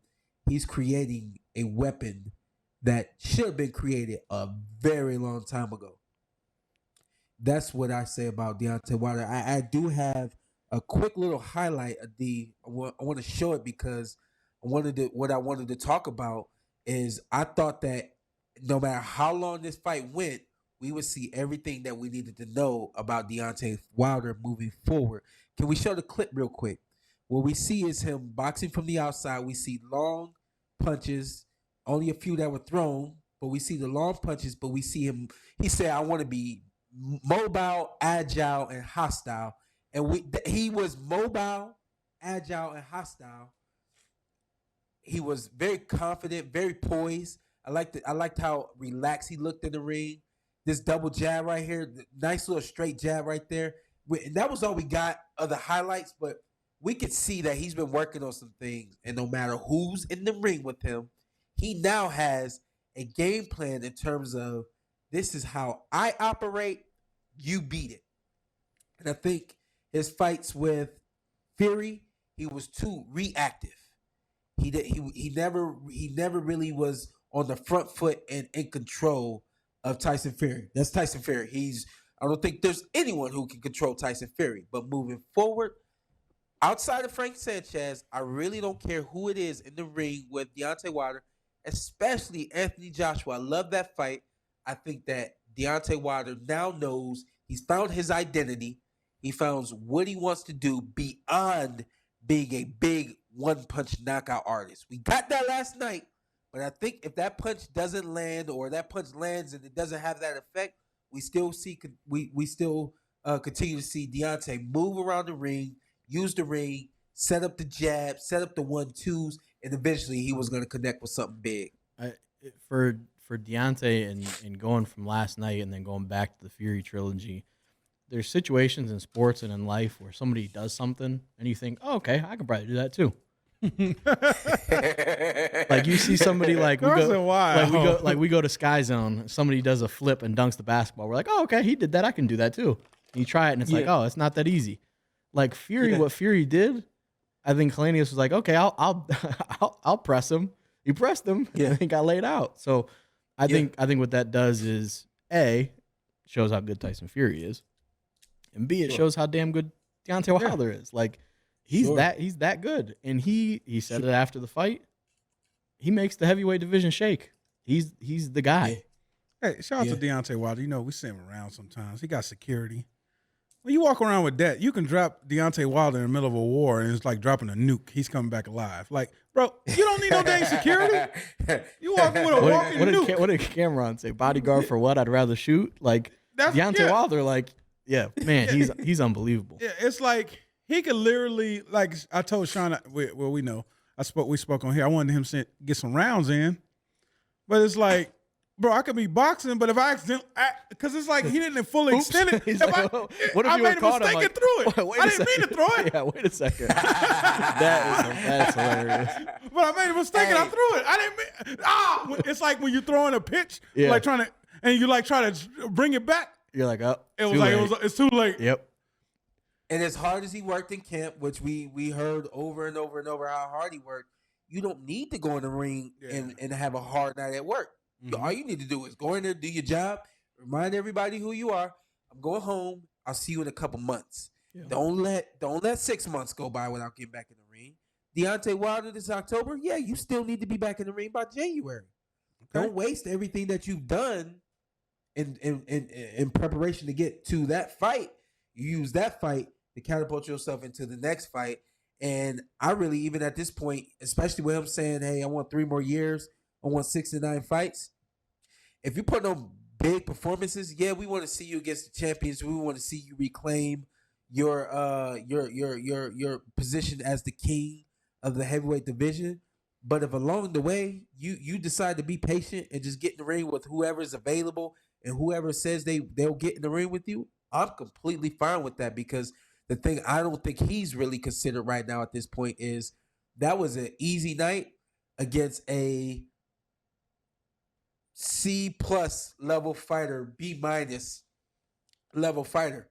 You talk about Anthony Joshua, be honest, B- fighter. You're talking about Usyk, who's an A+ fighter. You're talking about Frank Sanchez, who's an A+ fighter. You're talking about Andy Ruiz, who's a B+ fighter. I'm not sure I can let you get the Anthony Joshua B- Frank Sanchez A+ off, but go ahead. Yeah, that's a while. That's a little much. That's a little. So that's how you feel right now? Is a C+ fighter? No, come on, man. John. Don't you can't just do my guy AJ like that. Come on, man. He had some losses. No, I'm not even talking about the losses. The performance. You've got losses. You don't have an identity in the ring. You don't have a coach in the ring because you changed coaches. You don't know yourself. So if you don't know yourself, you start at a B. And we'll work from there. Go ahead and make your point. I disagree with the disrespect. The grading. That is disrespect. If Deontay Wilder, you on one today. You must be sick. My point is, if Deontay Wilder is talking about 6 to 9 more fights and he's talking about 3 more years, he can't be talking about fighting those guys back to back, because then now you space out camp, fight, recovery, and it goes a little bit further, which means now you're looking at maybe 2 fights a year, you're looking closer at maybe 4 to 6 fights in that span of 3 years, opposed to the 6 to 9 that he's talking about. And Deontay, Does he have a problem with Andy Ruiz and his fast hands? Because I No, feel like that's hell the no. only thing. Damn. flattens him. What round, Carson? You want to get bold? You saw what happened yesterday. What round, Carson? Oh, you say you saw what happened last night? He stops Andy Ruiz within the first 3 rounds. Dang, I thought I was trying to give my man Andy a shot. Nah, I like Andy. What about Ruiz. the fast hands? The one thing I'm gonna say What is about he the cannot sneakers? be Throw as many afraid to hands as throw. you want. Throw as many fast hands as you want to. But The thing I will say is he cannot be afraid to throw. Guys who are long and against guys who like to get on the inside, a lot of times they're scared to throw because they know once I extend the punch, the guy gets to the inside, I got nothing. So the one thing Deontay can afford is to be afraid to throw because he doesn't want Andy Ruiz to get on the inside or get up on him. He's got to work really strong, really fast from the outside, and he can't allow Andy Ruiz to get up on him. And Andy better be in tip-top shape. I think it's a good fight. I think it's a competitive fight, and I'm pretty sure Deontay Wilder wins that fight.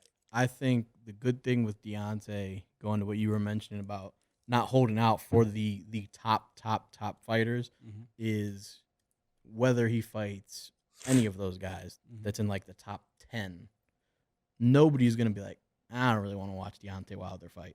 Because he can knock anybody out at any point. So it's like, and that's my point. Yeah, so that's my point. that's- Sometimes he's not somebody you gotta that- sacrifice. yeah. That greatness for entertainment. You know what I mean? And that's the thing with boxing. It's like you want to put on great, entertaining fights, but then you're gonna have to sacrifice one guy losing their O, and you're gonna have to sacrifice one guy maybe getting hurt and not being able to, get the full potential and all those things. So yeah, it's a fine line, and I want to see him back in the ring in January. And I don't give a damn who it's against. And I don't care where it is because Deontay Wilder's going to bring the people out. Hey, bring them You boys going? up. Am I going? If it New were York? someplace, And not I in thought- New York, but if it were thought he someplace was I wanted to say, go. I don't give a damn where it is because I'm going to be there. Oh. That's what I thought you were going to say. He's somebody where he's so popular. He's such a talented fighter. I think he's just such a great guy. People are going to show up. I think if he fights, you give him a fight. What if he fights in Alabama? What if they somehow fight at like Alabama Stadium? Or I'm not sure if there's a basketball arena there. Like you give him a home, you give him a homecoming fight. He fights. He could fight in Atlanta. He could fight in Texas, Florida, New York, California, like Vegas, anywhere. So what if he goes on a run, manages to get the belts from Usyk, gets Fury back in the ring, clips him, get out of there? We forgive everything. We forgive those 2 losses.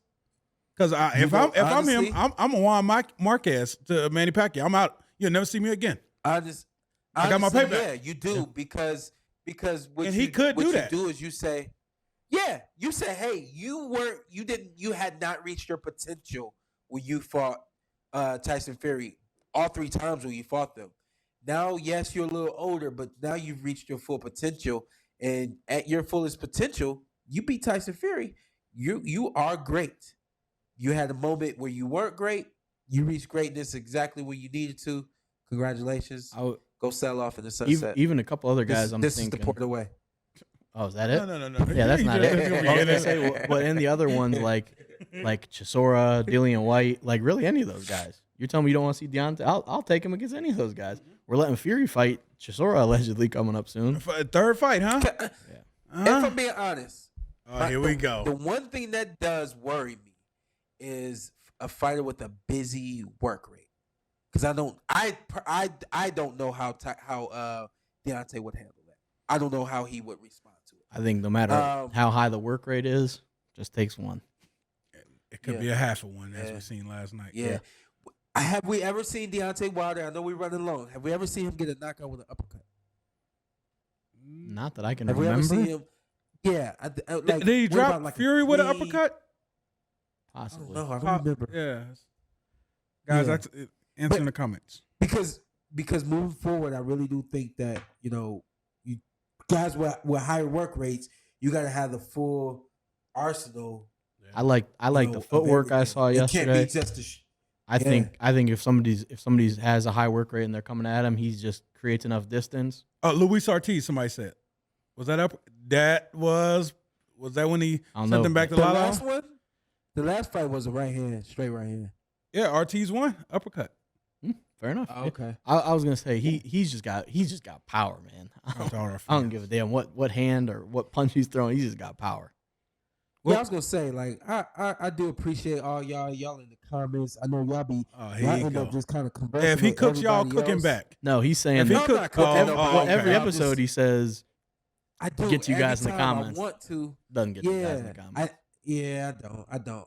What we gonna do, especially when we really blast the Patreon. Put that up on the screen one time, real quick. When we get the Patreon going, that's one thing we are definitely 100%. You know what, Sean? You remind me of that. In real life, you take care of your kids, but you're like that daddy that always say, "Hey, I'm coming to get you this weekend." Yeah, that's like you like that with our fans. You're like Will Smith. Will Smith's dad on Fresh Prince. Yeah, you never. How come you don't want me, man? Yeah, why you don't want the fans, man? Why you don't want the fans in the comments? Hey, that was a hell of an episode. Yeah. Right there. If you don't get choked up on that, even if you have, I have a great relationship with my dad. I feel like even that I was like, damn, does my dad want me? Like, damn, that was a excellent moment. And while your dad holding you, carrying you, pushing you on the monkey bars. well, and the best was that Will Smith said that R.I.P. Uncle Phil, that he was really trying to get it out of him. And then he said, I think when they nailed that, he said, now that's acting. And he was like, yeah, there you go. But I'm also, for anyone in the comments, I'm not back. So just don't get used to that. I know there was a lot of people that were really excited, which I appreciate. But yeah, I'm not back. I was just lending my helping hand for a couple weeks. Hey, look what I just put in the comments, guys. Boy. Look what Anthony did. No, I ain't tell you. You say look. I'm back? Yeah, I'm definitely No, looking. no. I ain't tell you. Look. Look, Carson he stays so far ahead. You'll never get Carson. He said Carson back. Yeah, but no, I was here. I appreciate the love. I also don't crave it. Like, I don't need it. I appreciate it. Anyone, that's appreciated, you like that. But yeah, keep watching the show. So for anyone that says I'm gonna stop watching the show, keep watching the show. Because Carson's gonna keep coming back. It's like it's like that substitute teacher. You get like 10 times a year. Carson gonna be like 50 times a month. And we got Mr. Snuffleupagus over there. You have any motivation for this week? Hey, no. You need to get that checked out for you land anywhere in Vegas.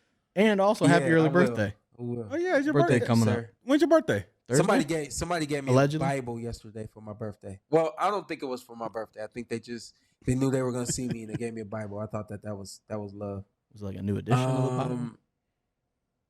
Same old thing? No. Yes, same old thing. Yeah. What if somebody got a Bible and there was a plot twist in there? That would be crazy. Like, go ahead. Motivation. And a lot of people, and I love when I get to do the traveling with the podcast and we get to do the lives. We get to see like all of the fans who have just been fans of me over the years, XYZ.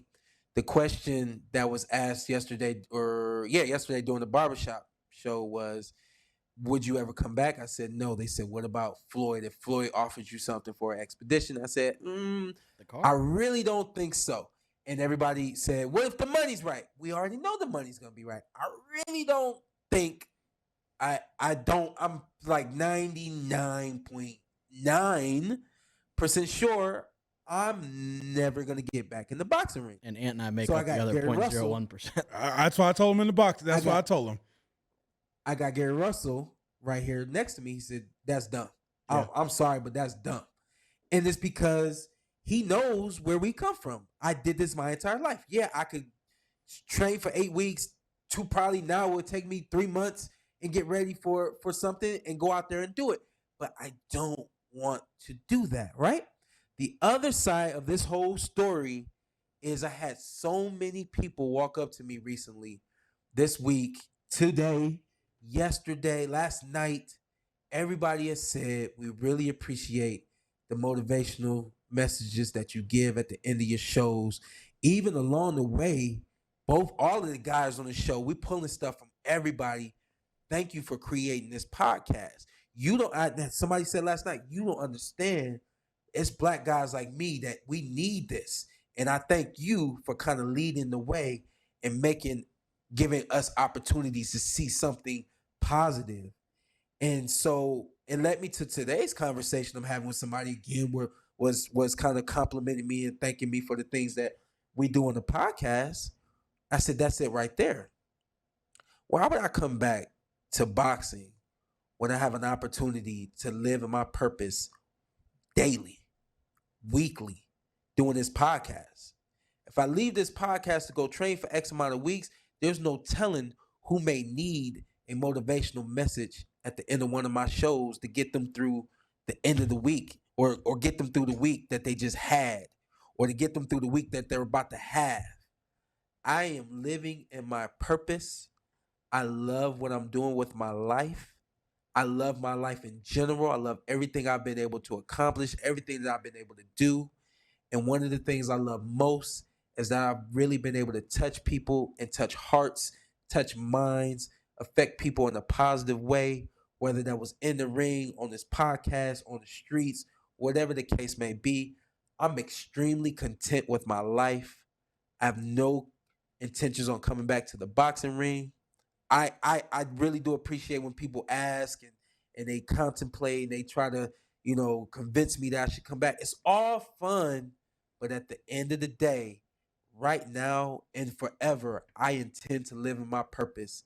And I do believe that God made me to be a helper, to be a giver, to be a motivator, to be an inspiration, and all of those things. So the most motivational message today, find your purpose and live in it, and don't allow anyone, anything to deter you from what you want to do. I didn't allow anything or anyone to deter me from becoming the world champion that I became. And I'm definitely not going to allow anything or anyone to deter me from the champion that I live in daily now, as a motivational speaker, as a life coach, as a father, as a husband, as a friend, as everything that I become to this world. Thank you all for watching the PorterWay podcast. Yeah, go ahead. I was going to say, people asking you to come back is like people asking me to come back to the podcast. They want you to fight. They want me just to talk about the fight. Yeah. And I'll close on Guardians, hopefully closing out the Yankees tonight. And if not, closing them out tomorrow. I'm going. Please don't go. I beg of you. As a friend, I beg of you not to go and jinx them. The Guardians lose anytime Shawn has any relation to them. So don't even look at the TV today. First thought was when I got my Uber, you could get the twofer. The Guardians are playing today. I said, you're right. Oh, no, Carson's not going to let that happen. I'm not text him yesterday. I said, don't even look at a TV. You got anything, Ant? Nah, I would say, everybody's going through something. And I know sometimes you don't want to get up. You don't want to keep going. You got to find your why. I get up every day. People say, man, why are you so happy? I get up every day because I think to myself, man, my problems people wish they had. So someone always has it better, worse than you. So get up, man. You got to keep pushing. Keep smiling. You never know that person. You can say hi to somebody with a smile on your face. That can change that person's whole day. I'm that random guy that will see you in the store and say, hey, man, you swagged out. Hey, girl, you looking good. Because you just never know what that does for somebody, man. Just little things. Be the effect. Be the change in the world you want to see, man. Living off borrowed time, the clock ticks faster. RPMF Dome. Bingo. Oh, that's my guy. Boom, This boom. is the PorterWay? Oh, wait. No, there's no way. Keep him faded out. He gone. No. He done. Are we back? Oh, yeah, we back. We back. Are we back? Yeah. Oh, we back? We back. Yeah, you're an idiot. Want to thank Blue Wire Studios for having us, and I want to thank them for putting us in the Wynn Hotel and Casino. I'll be back next week. There you go. PorterWay.